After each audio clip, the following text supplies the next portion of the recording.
Welcome to the Howie Silbiger Show on the True Talk Radio Network. Get in on the conversation.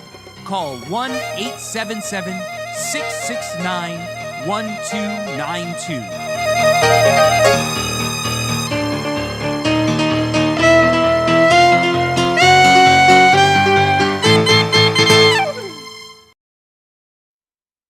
And welcome to the program. My name is Howie Silbiger, and this is the Howie Silbiger Show, right here on the True Talk Radio Network. You can feel free to call in. Number to call, 1-877-669-1292. That's 1-877-669-1292 to get in on the conversation here on the Howie Silbiger Show. I've been thinking, and I've been thinking a long time, and I'm trying to understand. I'm just trying to understand how these I'm not going to call them pro-Palestinian encampments, because that's not really what they are. They're not pro-Palestinian encampments. And anyone who wants to tell you that that's what they are is lying to you. They're not pro-Palestinian encampments. The encampments on university campuses have nothing to do with Palestine. Although they pretend to support Palestine, that's not really what they're there for.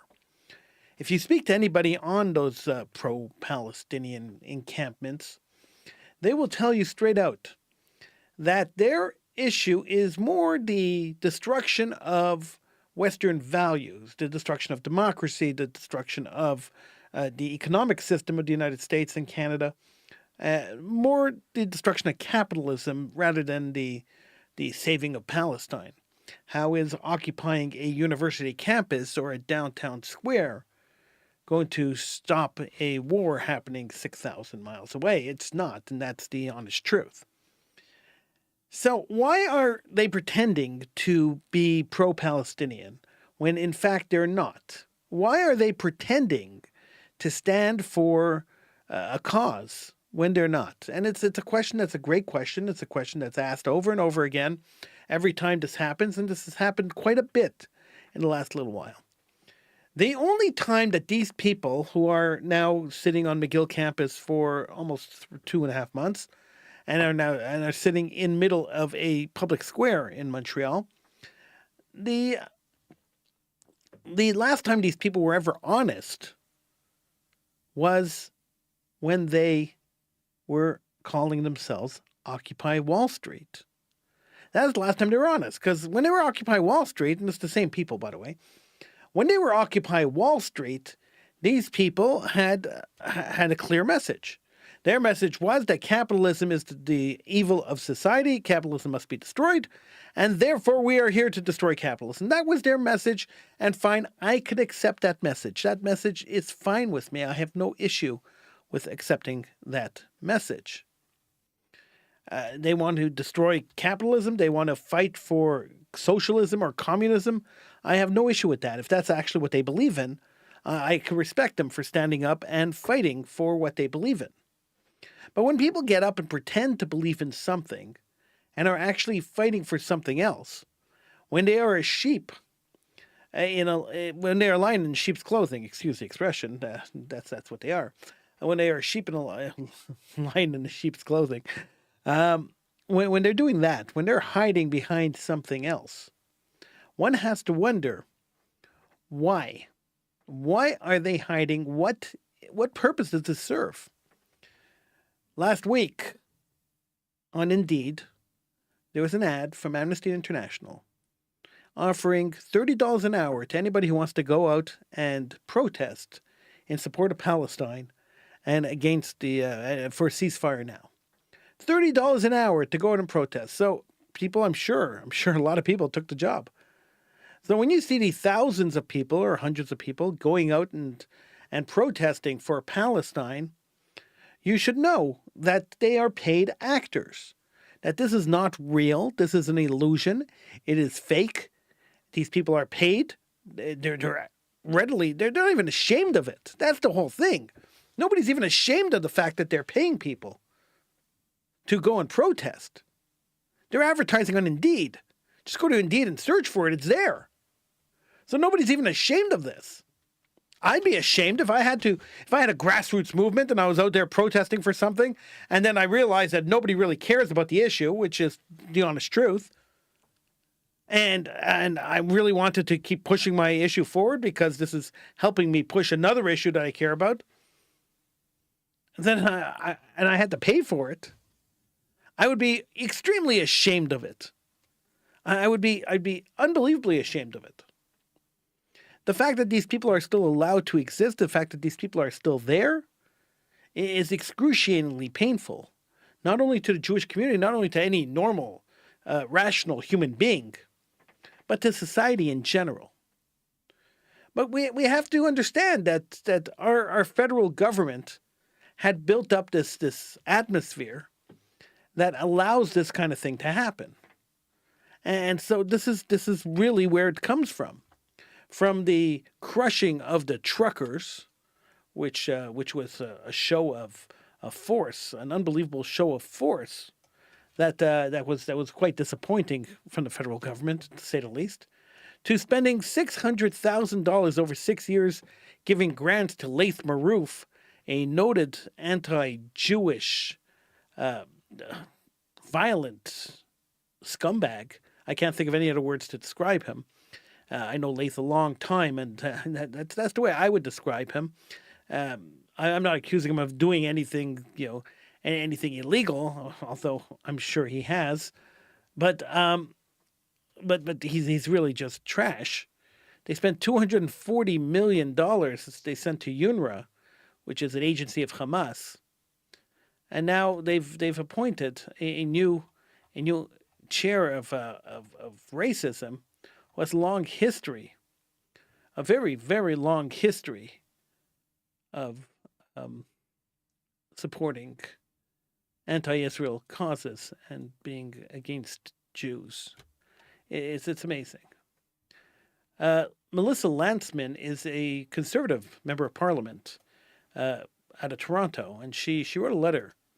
She wrote a letter to the chairman of the Standing Committee on Justice and Human Rights of Canada. This is what she wrote. She wrote, "Dear Chair, the Liberal government has appointed an individual with an extremely concerning record as head of the Canadian Human Rights Commission. Media reporting reveals that now active Chief Commissioner Birju Datani participated in an anti-Israel rally following the deaths of a senior Hamas terrorist, shared a platform of radical extremists, and opposes Israel's existence, and has shared content that compares Israel to Nazis. This track record should be immediately disqualify someone from being appointed to the government position, let alone being appointed to a position whose purpose is to defend human rights. This latest failure by the Liberal government further exposes the vulnerabilities Jews are feeling across Canada. This appointment gives license and embodiment and emboldens those who spread hatred and violence towards Jewish Canadians. After 9 years, this Liberal government after 9 years of this Liberal government, says Lantsman, hate crimes are up 162%, and in 2023 set a record for anti-Semitic attacks. There have been record shootings at Jewish schools in Montreal and Toronto. Molotov cocktails were used to attack a Vancouver synagogue and a Jewish institution, and the Jewish Community Council in Montreal. Jews are threatened in their own neighborhood. Protests and chants that glorify attacks on October 7th and advocate for the complete destruction of Israel have become far too common. This appointment reveals a deeply troubling pattern of Liberal government of placing individuals with terrible records into positions of authority. The Liberal appointed Laith Marouf, who has a litany of public statements professing hatred towards Jewish people, as an anti-racism trainer.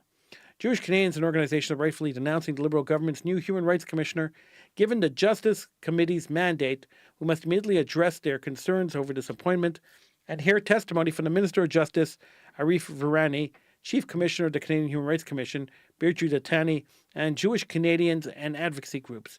Pursuant to Standing Order 1064, we are calling for a meeting to immediately address this appointment by the Liberal government and how furthers Jew hatred in Canada. So imagine an MP from the Conservatives is releasing a public statement claiming that the new chair of the Human Rights Committee of the Canadian government is a Jew hater.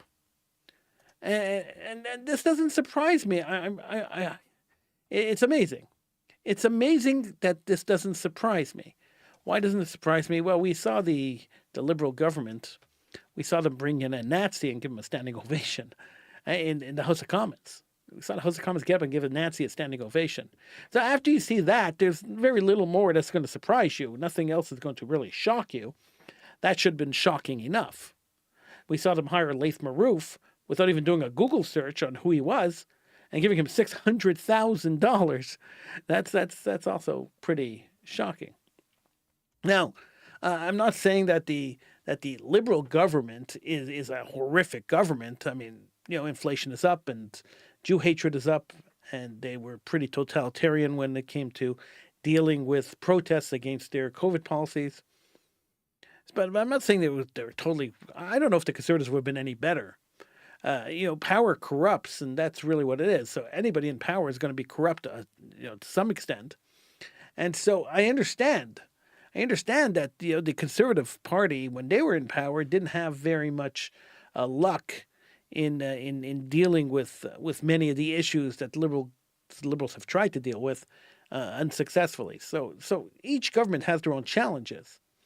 But 9 years later, when we see that open hatred of the Jewish population in the streets, people calling for the massacre of Jews, people yelling, globalize the Intifada.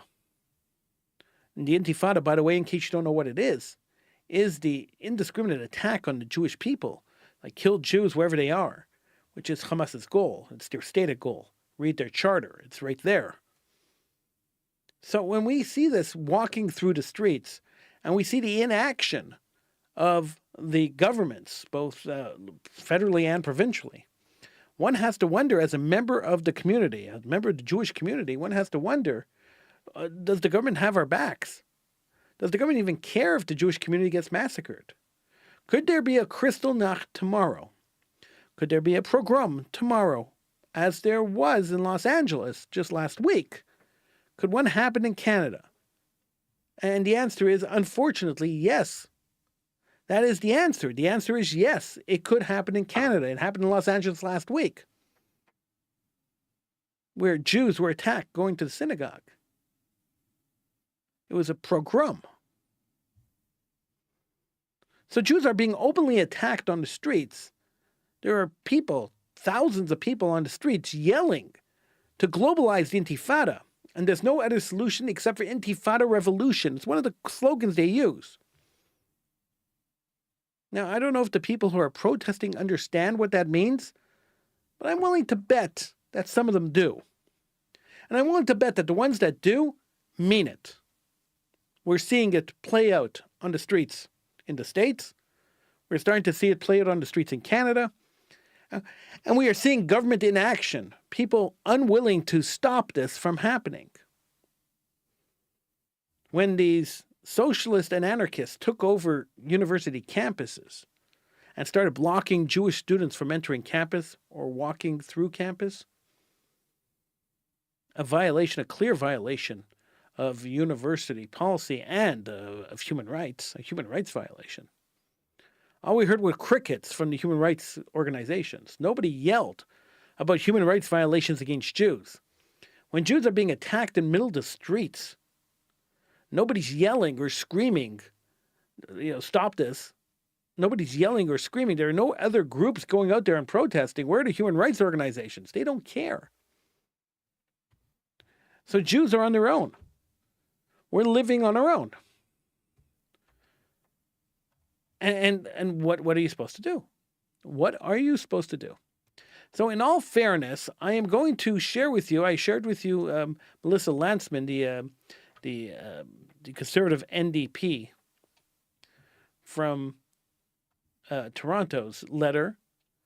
And I just want to point out, just before I read you Anthony Housefather from the Liberal Party's letter, let me just point out that Melissa Lantsman posted just about 10 hours ago. She wrote, this is Melissa Lantsman, she wrote, spineless liberals, Trudeau's new Human Rights Commissioner has a grotesque anti-Israel record. Liberal MP Anthony Housefather has the power to recall Justice Committee questions the minister and confront the commissioner. Instead, Housefather will prop up to Trudeau and let his anti-Semitic commissioner off the hook. All this while Trudeau blocks Housefather's appointment to a role fighting anti-Semitism. All right, so let's take a look at what Anthony Housefather had to say. So Anthony Housefather wrote, he's the Liberal MP for the Mount Royal riding, based in Montreal. He released a statement 3 hours ago. So Melissa Lantsman's statement was 10 hours ago. So he undoubtedly saw Melissa Lantsman's message before he wrote his. So here is Anthony Housefather's message. Statement on the nomination of Birju Detani. I am extremely troubled by the information that has surfaced regarding Mr. Detani's past conduct. I understand that Mr. Detani did not disclose this information and that the government has acknowledged that this information was not uncovered during the due diligence process. I have been in touch with Justice since I became aware of this matter, and from my conversations with them, I understand that an internal review is already underway. At this time of rising anti-Semitism, it's more important than ever that the Jewish community has confidence in the CHRC. I know that Mr. Detani is meeting with the Jewish stakeholders, which is an important first step, but it needs to be done. I have asked Justice to launch an independent investigation. This investigation must look at A, all of Mr. Detani's past conduct, B, Mr. Detani's failure to disclose material information, and C, why this information was not discovered during the due diligence process in order to be accurate and fair and make appropriate recommendations. This investigation needs to be thorough and non-biased. Mr. Detani is scheduled to assume the role of Chief Commissioner on August 8th, so this must happen very quickly and be the first steps in the process. All right, so Mr. Housefather is treading water and said that, the due process did not pick up Mr. Detani's past conduct. And it's kind of weird that it wouldn't. If he posted anything, I mean, the Canadian government should have more access to information about Canadians than I would or you would. So it's just odd that they wouldn't have found this guy's posts. They wouldn't have found that this guy's messaging, that he supports Palestine and that he's anti-Israel. Just so strange that they would claim ignorance. But governments do this, and it's so wrong. That's all I'm saying. It's just wrong. I did a quick Google search of Detani, and I didn't have time to go through all the stories and the posts about him. There were a lot that were just posted today, but I'm sure if I just did a Google search, I just looked through the Google search, I'd be able to find the post that Melissa Lantsman is talking about. So it's just so wrong. But here we are. Not a surprise again. Nothing that this government does surprises me. The idea that we are living in an era where a government of a country could be supportive of a terror organization, could be supportive of terrorists that take over a university, could be supportive of taking people's jobs, freezing their bank accounts, and putting their children into social services and euthanizing their pets because they disagreed with a policy and blocked off a couple of streets in Ottawa. The idea that in modern day world where everything is at our fingertips, where the World Wide Web has pretty much everything, that the government couldn't figure out that a man they invited to the House of Commons was a Nazi and an SS member on top of it all. It just seems to me to be quite strange. But alas, I am just a simple talk show host with very little power, but to provide information, and hopefully as accurate as possible, and hopefully as fair as possible.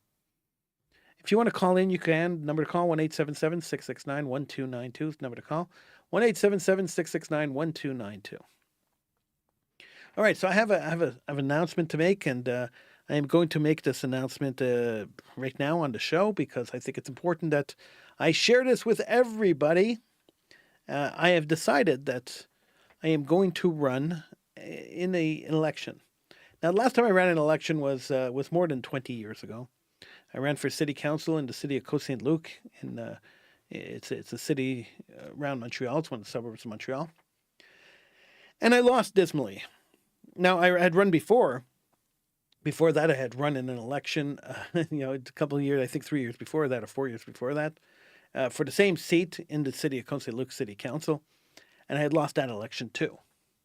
And so naturally, I decided to take a break from running in elections, and I took a 20-odd year break, and here I am, throwing my hat into the ring and running for a seat on the English Montreal School Board's commissioners table. Why would I run for the school board, you may ask?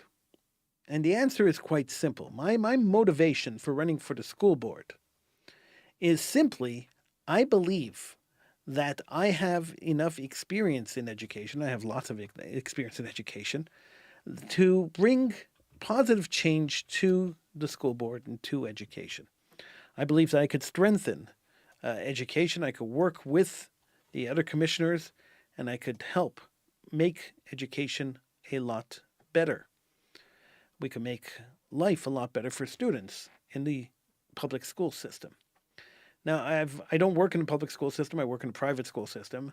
I'm the principal of a private school. But at the same time, I believe that change could only come, and we could only strengthen what is existing already.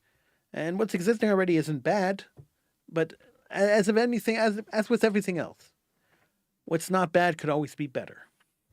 I've decided to link my chain, as they say, to join the team of Catherine Korakakis. Now, Catherine Korakakis is a very, very talented lady.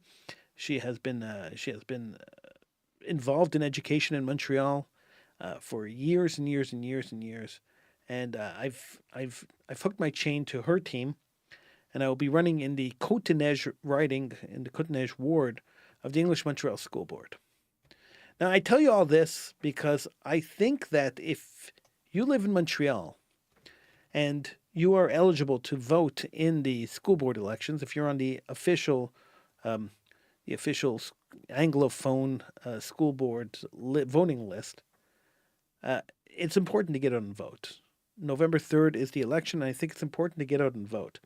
If you're not on the list, we could get you on the list. If you're eligible, we could get you on the list, and we'll get you out there to vote. And voting for me is always a good thing if you live in that neighborhood. Voting for the rest of my team members is always a good thing if you live in those neighborhoods. So if you're interested and you want to get involved in this, and you want to hear more about this, you want me to tell you more about this, you could feel free to email me, Howie@TrueTalkRadio.com. I'll be more than happy to give you more information, to send you the forms, and to get you set up so that you could help either volunteer or vote and help me get elected to the school board commission. So I bring it to you. There's a lot of listeners, a lot of watchers, a lot of viewers. I bring it to you, and I encourage you to get involved. I encourage you to get out there and to be involved and to be active and to exercise your. It's not a God-given right. It is a privilege to be able to vote. There are people who die on a daily basis fighting for the right to vote. So I encourage you to get out there and to vote, and to vote for me if you live in the riding that I'm running in. All right, that's it for me. I want to thank you so much for joining me tonight. I will see you again at the next show. I wish you all a great night. Stay cool. I know it's really warm out there. Stay cool, and I'll see you again next time, right here on the Howie Silbiger Show on the True Talk Radio Network. Let me just remind you to download the True Talk Radio Network app so you don't miss a show, and see you next time.